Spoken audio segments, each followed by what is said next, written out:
Kumusta mga kachika? Welcome back to our channel at narito na naman ang bagong trending ngayon sa Showbiz Balita. Ito ang Showbiz Chika Minute.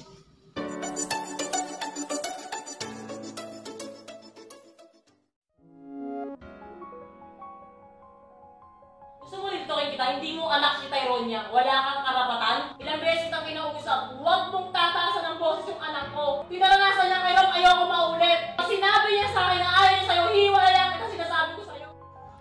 Nagkasigawan ang magkasintahan na sina Tony Fowler at Tito Vince matapos mapagsabihan ni Tito Vince si Tyronia hinggil sa madalas na hindi nito pagsagot sa kanyang mga tawag.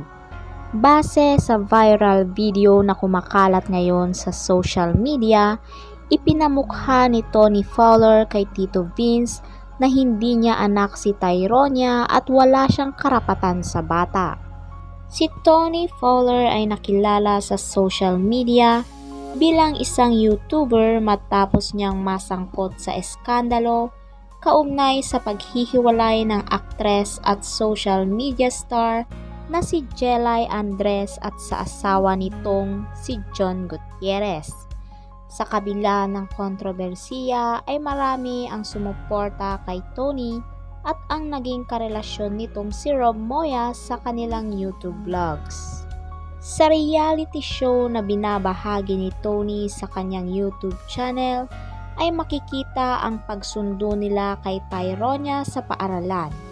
Hindi ito agad nakalabas kaya sinabi ni Vince na napipiko na siya rito dahil hindi daw nito sinasagot ang kanyang mga tawag. Ikinagalit ito ni Tony dahil ang usapan daw nila ay hindi si Vince ang magdidisiplina kay Tyronia dahil papel daw niya yon bilang kanyang ina. Paliwanag naman ni Vince, nadala na siya ng takot dahil ayaw niyang may mangyaring masama kay Tyronia. Galit na galit si Tony kay Vince Flores dahil napagtaasan daw nito ng boses ang kanyang anak.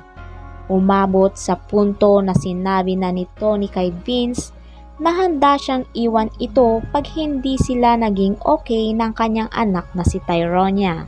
Samantala, kinausap naman ni Vince si Tyronia para paliwanagan ito.